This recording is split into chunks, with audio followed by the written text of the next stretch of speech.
Welcome to the Christian Woman Leadership Podcast, where we hope to inspire you to embrace your God-given gifts, skills, and passions in order to lead with confidence. I'm your host, Esther Littlefield, a pastor's wife, business owner, mom, and writer. My co-host is Holly Kane, and together we chat about important issues that Christian women leaders face. In addition, we interview other women just like you who lead in various roles, from church to community to business. Through this podcast, we offer you encouragement, tools, and resources to help you on your leadership journey. We're so glad you're here with us. Hi friend, I'm Esther, and you're listening to episode 35 of the Christian Woman Leadership Podcast. You can find the show notes for this episode by clicking on the description in your podcast app or by going to estherlittlefield.com/episode 35. I'm so happy you're joining me today for this conversation with Melissa Whaley. Melissa is a virtual tax advisor, and she loves helping business owners understand their numbers.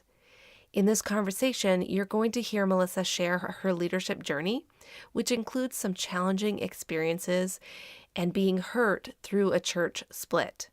She shares how God was able to bring her to a place of healing and how He has also brought her into a new phase of leadership as a business owner.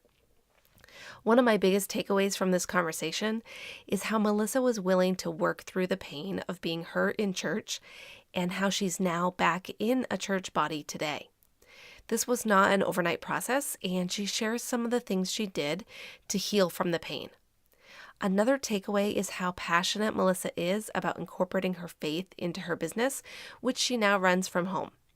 I love her practical tips about how she does this and how she manages life as a mom of 4 kids and as a business owner.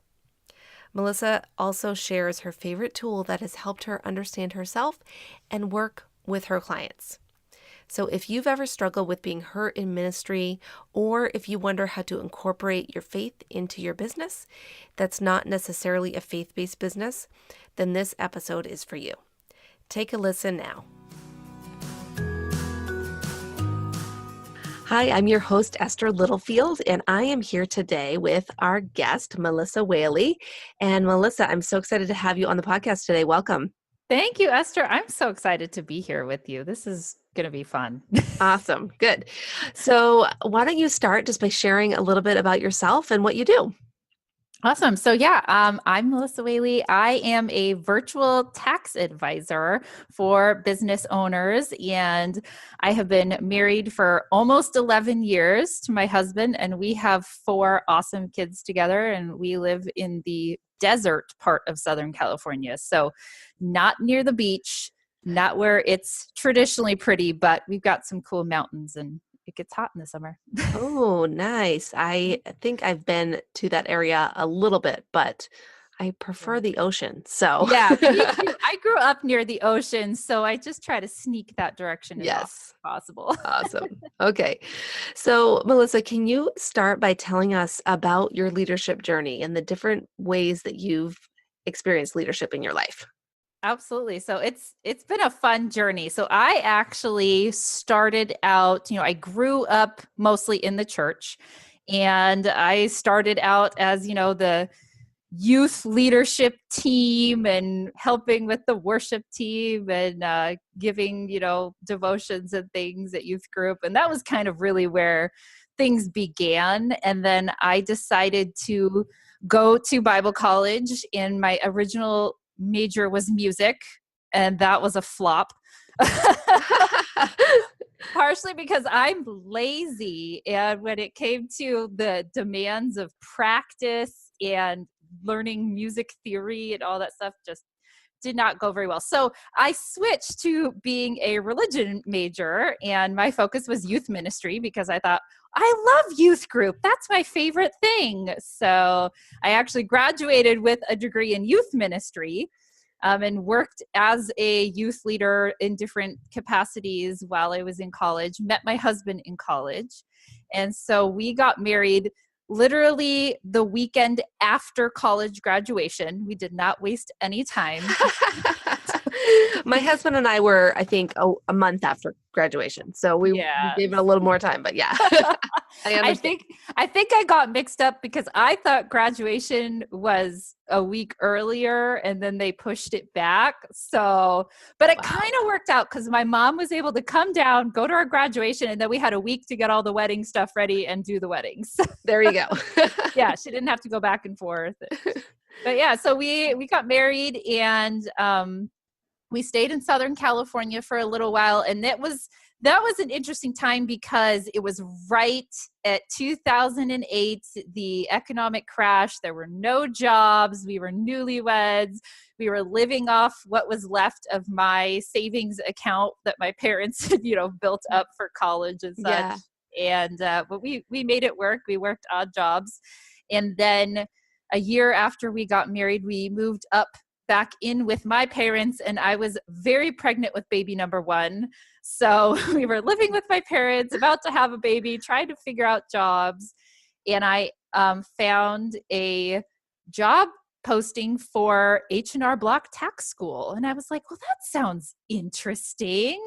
I would like to learn that. And they're paying $9 an hour. I mean, come on, that's a great job.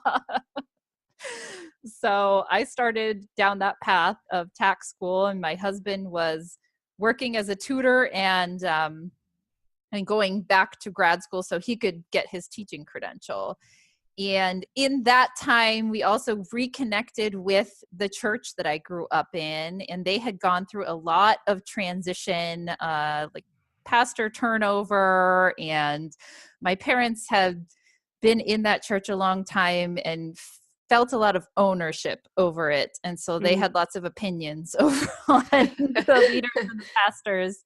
So I kind of stepped in and became really close with the pastor and his wife and the other people who really wanted to be in leadership. And about a year and a half into our time back up there, I stepped onto the church board as a treasurer, because at this point I had been doing taxes for a while. I knew bookkeeping. Right. And they were like, hey, you understand dollars. You should be in charge of the budget.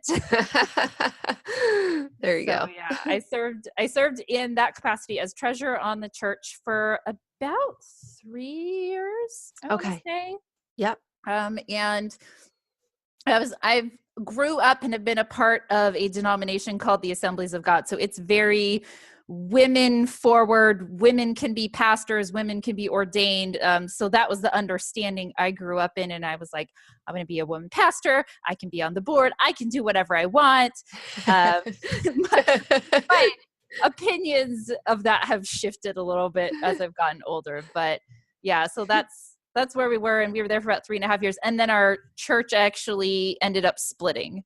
Okay. And I was on one side of that and my parents were on the other. So that was a fun dynamic, especially we were living on their property in one of their rental units and trying to have a civil family relationship while dealing with a church split that we completely disagreed on. And we stepped away and started attending a different church in the area of the same denomination, but we just were like, we need space. We need healing. That was like, there was a lot of healing involved. I actually spent a good amount of time with a spiritual director. And that was really good for me because I think it forced me to grow up a lot and mature as a Christian and as a leader to understand, like, it's not about me. Like, this is not all about me. Wait a minute. Are you sure? I know, right? Like, gosh. Can you tell our listeners, in case they're not familiar with the idea of a spiritual director, what is that and how did that experience help you specifically? It's really, so a spiritual director is different from, say, a therapist or pastoral counseling or care. Really, what a spiritual director's job is to listen and then to direct you back towards God and your feelings towards God and how you relate to God in the situations of life that you're going through. So, I mean, I was the one doing a lot of the talking. They're doing a lot of the listening, and the questions that are being asked are more of a like, how does that make you feel about God? how does Yeah. that, how do you see yourself, or how do you see, yourself in your relationship with God because of this? Hmm. And so that's really the focus of spiritual direction versus something like therapy, where they're looking at your, you know, history in your childhood Yeah. and how all that's affecting stuff. So, Okay. Yeah. yeah. Yeah. All right. So you went through that experience, you went to a different church, and then now tell me more Yeah. about the rest of your journey. Yeah. So then we ended up moving back to Southern California because my husband really felt called to go back to graduate school and to get a master's in philosophy. So we moved back to Southern California, which be closer kind of where his family is. And he was attending Biola and getting a graduate degree there. And that's really where my business started to take off. And I had really just stepped away from ministry after just all the drama Hmm. and was like, okay, God, I need a break from church. I can't do this. I'm burnt out. And I had always had, like, I'd had my business. I'd worked at H&R Block for a few years and then left and started very small side business doing taxes and bookkeeping here and there, but it was never a big thing. And in that season of moving away and really having the time and opportunity is where I started to grow my business. And it kind of became my ministry. I always said that I felt like doing taxes for people was like a ministry because it's such an intimate thing with your Mm. numbers, and you're just like laying all your financial information in front of some stranger. And so Yes. you get real close real fast, right? Hmm. So I always like tried to minister to people in just reassuring them, trying to bring them peace over this worries of, is the IRS out to get me? Am I gonna Yeah. owe a bunch of money? And so that's where things grew, and I kind of transitioned into the online business world and became more familiar with that space, and just grew from there. Listened to a ton of podcasts and joined a million Facebook groups, and here I am now. I mean, I've officially had my business for about 5 years in like a real true capacity. And it's grown tremendously. And now I have 2 team members, Mm. and I officially formed my LLC last year. Yeah. Yeah. All the big girl stuff. Yeah. So tell me more about that process of transitioning from ministry in the church space to ministry in a business and kind of online, because you Yeah. do a lot online, and I think sometimes we forget that that actually could be a ministry too. So tell Oh me yeah. about that. Yeah, it's been a really cool transition. I feel like I didn't realize how much I had learned from my ministry experience that applied to a business world. I knew a lot of just processes and like some of the classes I had to take back in undergrad were managing organizations and leadership classes and how to do that, so Yeah. that was really helpful. Now that I'm transitioning into the business world and I'm running my own business, and it was just me for a very long time. So Mm. that's both a benefit and a detriment in that you can easily trap yourself in burnout again, because you're trying to do everything. But now that I'm having a team and learning how to manage a team, and I'm kind of reflecting back on my experience in the church and going, okay, well, I did manage people in the church, and I had, volunteers that I was overseeing and directing. And so how do I take that experience and reflect on that and use that in my business? And, viewing my business as a ministry in the sense of my purpose is not to just make as much money as possible. Right. My purpose is to serve people well and to, like help them. I mean, that's what taxes is. Like, I'm Yeah. helping people figure out their finances, Yeah. and learning how to weave my faith into that and not be afraid to share my faith and share the principles, that the Bible teaches about stewarding your money, Mm. and like what it says about paying taxes and what it says about being honest with your taxes. And, Yeah. just applying that to what I teach and how I talk to people and just how I operate in the day to day. Okay. Okay. Yeah. So, how would you say that you are able to interweave your faith with your business? Because I think we do have a lot of listeners that are business owners and maybe they struggle with this. So, can you give any examples? I mean, you just shared a couple, but anything else that you've done to just make sure that your faith is part of your business experience? Yeah, I think like one of the biggest things is not being ashamed to talk about it and share about it. So, I'm pretty active. Like Instagram is kind of my favorite social media platform these days. And I just talk about like my faith. I'm talking about like how God is working. I will share encouragement for people. And I always am sharing scriptures that I feel apply in particular because the Bible does has so much to say about money. Like it Yeah. really does. And, and so just sharing that and really encouraging people to be good stewards of their business finances and not just their personal finances. Mm, And that, being a good steward of your money will only benefit you. Like there's mhm. no detriment behind being a good steward of your finances and how that can kind of bleed over into success, but being careful not to preach the whole health and wellness Yeah. gospel because I don't want to go that like, no, there's no guarantee that if you steward your money well, God's going to give you a 6-figure business. I'm Yes. sorry, the Bible doesn't say that. So, Right. so Yeah, staying true to the truth really and not giving people a false gospel is important yeah, for sure. yeah, Yeah. Okay. absolutely. Awesome. So tell me if you remember when you realized that you were a leader. Oh gosh.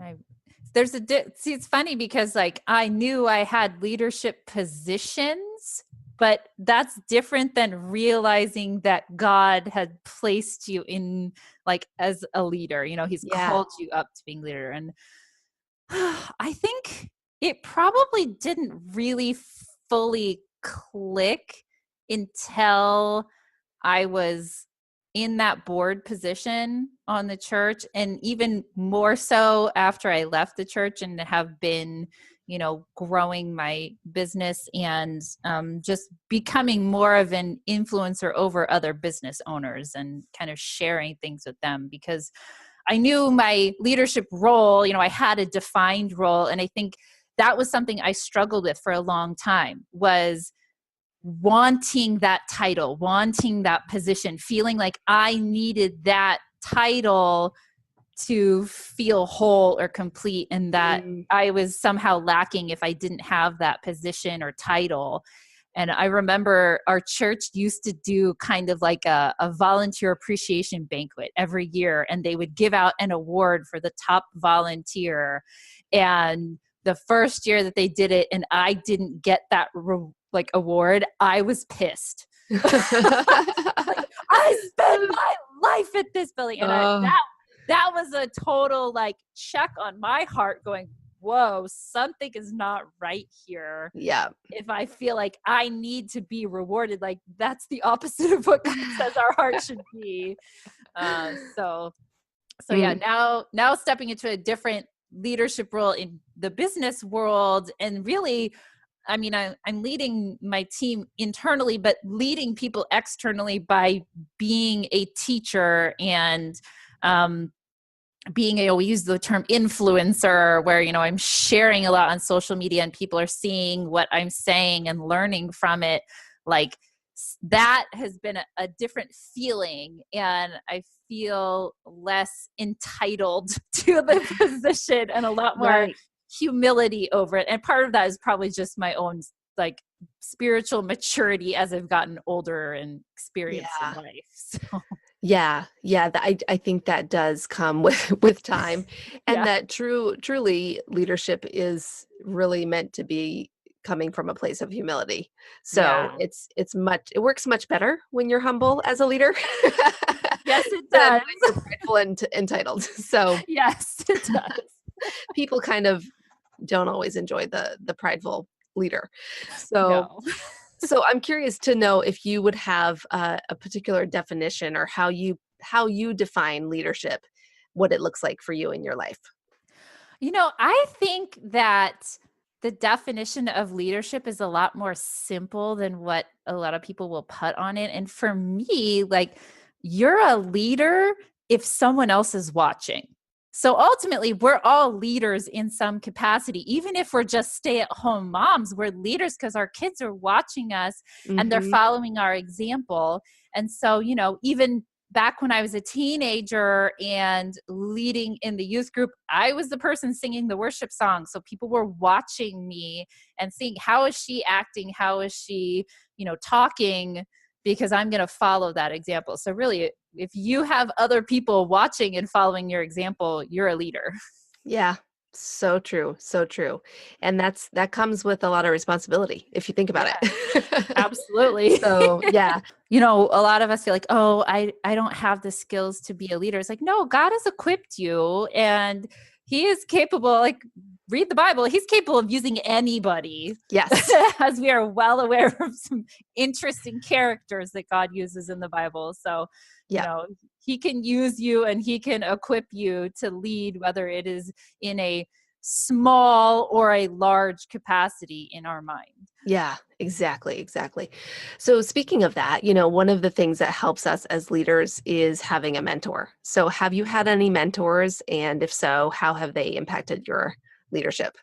Yeah, I've definitely had some mentors. I think it is it's hard because a lot of times we want to see this formal mentorship relationship, or like, we talk about discipleship and it's like, oh, well, I know that so and so is discipling me and I'm discipling this person. And I think we want to look for a lot more formality than actually exists in the world. So I know in the beginning of my career as a tax preparer, I worked at an H&R Block office, and I had some amazing mentors in that office.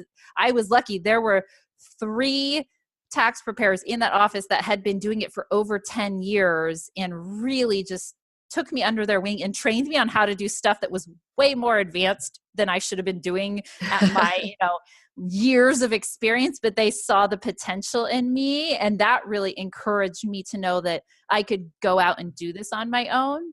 And then, in a ministry capacity, probably one of the first mentors I had was my youth pastor growing up. And the primary one was a female youth pastor that I had in high school. And she really just encouraged me to say, like, you can do this and, follow where God is calling you, and don't be afraid to step up where God is calling you. So that kind of gave me a good encouragement. And these days, mentorship is a little bit more, I don't know, it's difficult to see, but also there's a lot of people that I kind of are mentoring me, not in a one-on-one, but in a, like, I hear their voice, I, listen to their maybe podcast or watch them on social media, and they're sharing a message that resonates with me, and that, I'm discerning as, like, this is what I need to be hearing. These are the Yeah. messages I need to be hearing. And so, yeah. Yeah,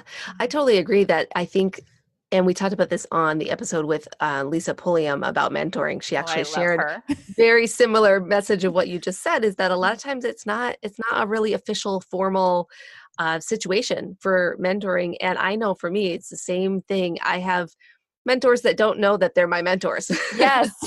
And so I would just encourage you, if you're listening and you have thought about this issue and you feel like you need to find someone official, just start by looking for who's already in your life that you could be Yeah. gleaning wisdom from. Because I Yeah. think a lot of times it's just, like you said, discerning God's voice, because God can use these people in our lives, whether we know them in person or not, to Totally. share wisdom with us.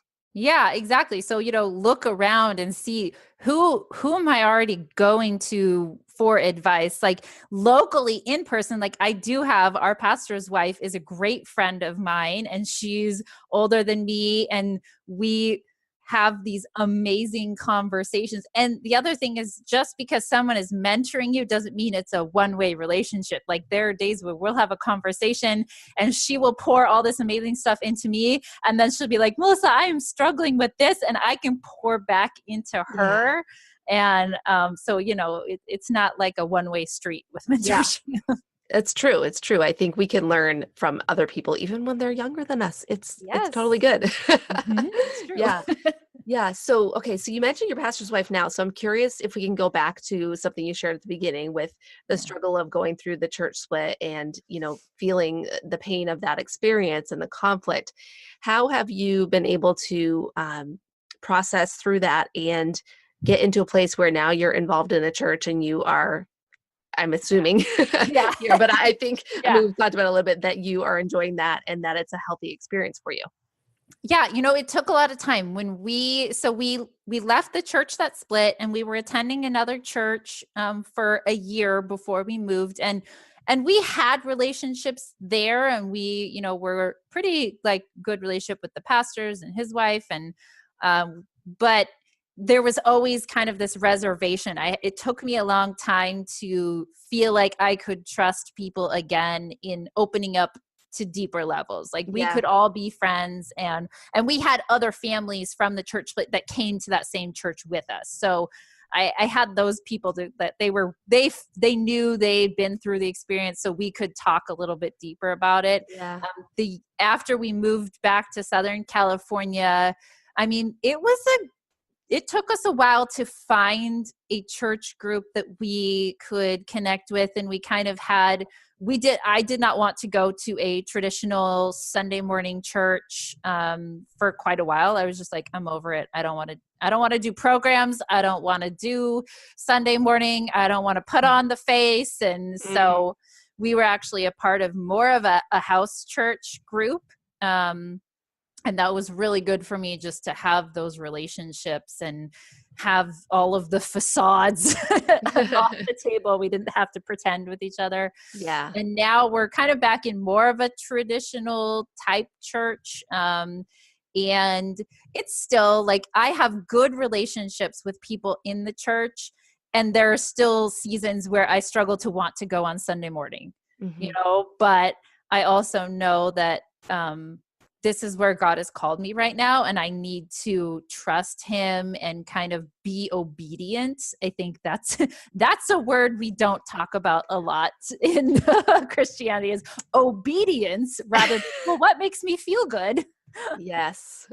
Yeah. So this last couple of years has been definitely a season of God teaching me obedience, and just searching that out. And my husband and I are still kind of praying through things. We don't know if God is leading us to start something different, not in a that we want to split from our church, Yeah. because like again, we have a great relationship, but what is the next season God is calling us to? Are we being called to start some sort of home fellowship, or what does that look like? Yeah. And yeah, so Okay. prayer and Yeah. obedience. Yeah. I think it's excellent that you shared that word because I think you're right. I don't think we talk a lot about obedience in our circles, and yet I think that that's honestly part of being involved in some kind of faith community under someone's leadership. It's an Yeah. act of trust and faith at Mhm. times, especially if you've been through a difficult experience. Yeah. So I love that you are willing to trust God in this situation, even though it's not always easy. So Yeah, yeah. yeah, And also, when you've gone from being in leadership in a church, and like a lot of your experience in church is leadership, and then you step into a church where I'm not in charge of anything, hmm, and I don't have a say in the same capacity that I once had as a board member. And the church that I attend now doesn't have females on the board as elders or leaders, and wrestling with all of that. yeah, And it's been a good challenge for me. It's forced me to wrestle with what I've been taught versus what do the scriptures say versus mhm, what is God speaking to me through all of this. And yeah. it's good. Yeah, yeah. God will put us in those situations sometimes just to make us work through um, the preconceptions that we've had. So, Yeah, yep, absolutely. awesome. Okay. So one of the things we talk about here a lot is how God has wired us differently and how we can, we really need to spend time considering how he has gifted us and how he has made us uniquely. So I'm curious if there's anything that has been beneficial for you in your life in terms of how you're wired and how that can impact the rest of your life and your leadership. Yeah. So there's kind of two things that have been a a good influence on me the last couple of years in learning about myself. One of them, I know you've probably talked with multiple people about, which is Enneagram. Yep. We're all a big fan of Enneagram. So I'm just scratching the surface of that. Yep. But that has helped me understand like how God has wired me, in that my motivations behind things. And the other thing that has actually been really helpful, and I've been diving into both with my husband, but just in my own self, is the love languages and understanding how I express love to people, which looking at like how I treat my clients, how I treat my family, how I treat my kids, and going, oh, okay, this is why I need these things, or this is why this doesn't work for me, because I'm actually a big physical touch, and gifts are Okay. my top love languages. And so it kind of aligns that I'm physical touch and I'm an extrovert and I need to be around people. And so that is a struggle of working from home in an online capacity and having an online business. I'm like, I need people. Yeah. So having Yes. networking groups, going to events. I thankfully live close enough of a drive to San Diego that like there's so many business conferences and events in San Diego that at least twice a year, even if I'm not paying to go to the event, I can drive down to San Diego and meet friends up for Yeah. lunch or dinner that are going to an event. And that is really just so amazing. And just being able to hug my friends. Yeah, yeah. And I love that you've used that. I mean, the love languages, I've never thought about the physical touch maybe being um, more of an extrovert personality. I would be curious to know how Yeah. across the board that is. Oh no. But you've been able to take that information and then think about how do you need to operate your business and how do you need to operate your daily life differently based on knowing that about Yeah. yourself. Yeah, and I have also, it operates in my money management and how I see clients operating, both myself and my clients, because I say gifts. I love gifts. I will go and buy like a million things at Target. I'm like, I'm going to send this to so and so, and I'm going to, like, oh, this client is, hit a milestone. I want to buy them a present. And so just being mindful of that. And also when Right. people send me something, I'm like over the moon. Mm, And yeah. it's just, knowing that about myself is good. It's helpful. And it also helps me um, understand the habits of my clients. So when we're talking about their money and we're talking about stewardship, and I'm like, why are you buying so many, gifts for people? And it's like, oh, that's your love language. Okay. Then like, let's not stifle your ability to show love to other people, but also be mindful in how we're, operating that, and Yeah. not just like get carried away. Maybe we should just have a budget on the gifts or something. Yeah, exactly. Or like, hey, how about instead of buying this level, let's go a little cheaper for this next quarter because we're Yeah, not getting the money in. right. Yeah. Okay. So, Melissa, you are a mom of four, you said, Yes, I and am. you have a business and you have a husband. So, just like many of our listeners, you have a lot going on. Yeah. So, I'd love to hear, how do you kind of manage those different roles and the tension between working and momming and wifing and all the things? Okay, so first thing I will say, I don't get it right most of the time.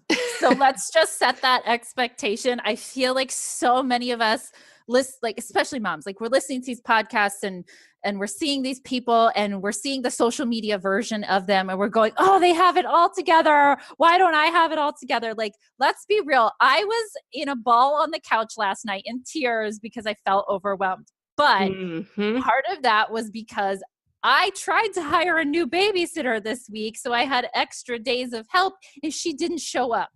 So Yeah, I that's was a like, problem. yeah. And so that led to me working really late. And that's not always a good idea because then I'm tired because I have an 8-month-old is my youngest, and she still wakes up 2 to 3 times a night right now. And that is killing me. Yeah. I love her. She's super cute, so she can get away with it. But it is killing me, the lack of sleep. But I'm also recognizing this is a season that I'm in. She will get bigger. She will sleep better. It's okay. Like, I've been through this before a few times, so Yep. I know it gets Yep. better. One of the most important things when you have balancing kids and business and husband and life and home is just try to communicate. Like, when my husband and I are communicating really well, things just run smoother. We try to sit down at least once a week, and we actually have a family planner. So we have a big happy planner that is for our family, and we just kind of look, and we do that, and combined with, we have a shared Google Calendar. So we kind of like share everything. So we know what the other person is doing and what they have going on. And we have kind of a unique situation in that we both work from home and we homeschool our oldest. The younger ones aren't in school yet, but so we're just home all the time together. So that does lead to a potential to want to just lose your mind. But I was going to say, are you saying this is a good thing or a bad thing? Because no, it I can think go it's both ways. great. I think it is so great that we're Yeah. home together because we really do like each other. And so it's just communicating together is a really big thing, because then we can talk about, because we both work from home and we try to share the responsibility of caring for the kids and taking care of the home. Like, he cooks way more than I do. I do laundry and cleaning. So, it's really like, we operate as a team. And when you view your marriage in particular as we're on the same team, then it works better. So that's been really helpful. I have babysitters. I cannot run my business at the capacity that it is now without help. And so what that means is I'm in my home office right now. So it's attached to my house, but it's kind of separate from my house. So that's an advantage. I have a space that I can lock the door, and the kids will still come and bang on the door, but, but I can lock them out. I have this space. And most of the time my husband's home, but sometimes he has meetings. And so having a babysitter, we have one day a week, we have another high school girl who does homeschool. And so she comes in the morning and she just plays with the kids, and I'm here, I'm present. So that takes a little bit of the mom guilt off, but don't let me fool you that there's not mom guilt involved in all of this. But Right. like if the baby is screaming and crying and I don't not on a call like this, I can go in and put her down and nurse her and things like that. Or if somebody gets hurt, I'm present. And so they like, my kids are so happy because they're like, someone to play with us. So Yes. That's been the other big help is, like communicating about the schedule and kind of coordinating things, and then having that extra help to keep the kids safe and entertained when I need focus time. Right. But also still being present that, if they need me, I'm here. So. Yeah. Yeah. And I think that your point at the beginning that you just said, basically, that are a lot of times that I don't get it right. And I think that we all need to remember that, regardless of, some of our listeners do not have kids, but you might still sometimes feel like your life is a mess, and we all have different things that we're balancing, and the tensions of people pulling at us, especially as leaders. If we have a business, we might have clients or customers that are pulling at us. And if we work in church, we've got all of our members that are pulling at us, so there's a lot of ways that we can be pulled. And I think those points that you just made of the communication is so key. Just setting up the expectations between you and your husband, or you and your team members, of here's what's going on this week, and here's how we're going to handle it. But then getting help is okay. And we need to make sure that we get help when we need it. So having a babysitter, that's something that you wouldn't be able to do what you're doing without that, right? Yeah, exactly. And my business is able to fund the babysitting too. So there was a season where I couldn't afford the babysitter. And so I did have to work late at night, but I didn't have a young baby at the time. So, there's different seasons of your life where you're going to be doing things differently, and you just really have to be okay with change and be okay with being flexible and give yourself a lot of grace. Yeah. Absolutely. So important, so important. So I think you've already shared some great wisdom, but if you could give advice to a younger leader who maybe is just starting out in her ministry or career, what would you tell her? I think, oh gosh, this is such a good one, but I think, you know, keep an open mind, because I feel like as we dive into our leadership journey, we often have very small boxes of what we think leadership looks like, of what we think, positions look like, of what we think our life is going to be. And if anything that I've learned in this journey is just like, keep opening your box and make it bigger and have an open mind, because you never know where God is going to lead you. And usually where he takes you is way better than where you thought you should be. So Mm, yes. yeah. And it's not going to be easy. He will stretch you, but it is always so good in the end. Yeah, yeah, love it, love it.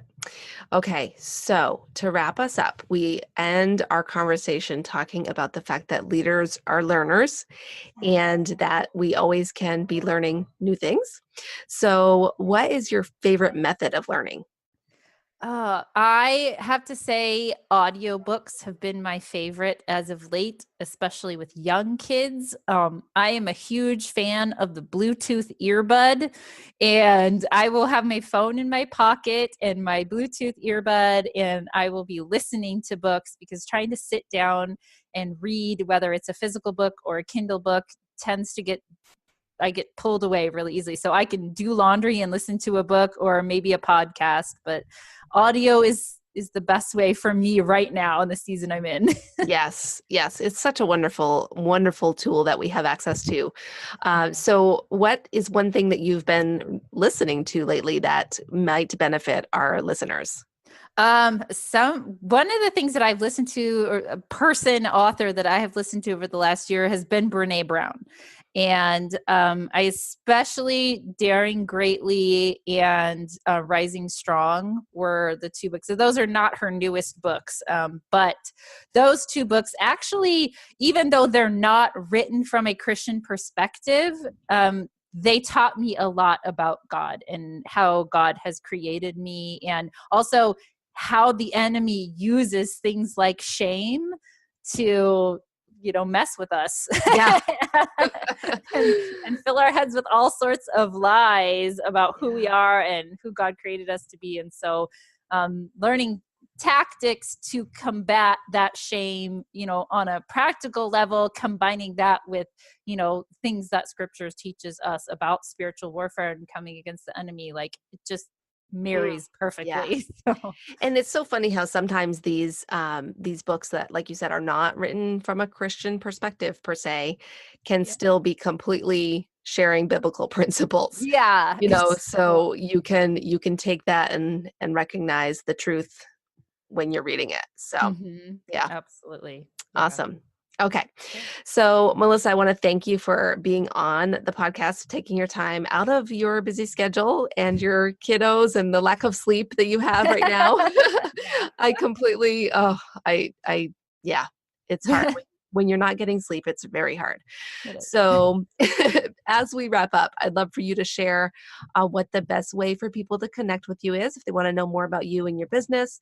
And if you have anything that you want to point people to on your website, feel free to share that as well. Awesome. Well, if you want to get to know me as a person, definitely Instagram is where I spend a lot of time. And so on Instagram, I'm just at Melissa Whaley. Easy enough to find me. And then my website is melissawhaley.com.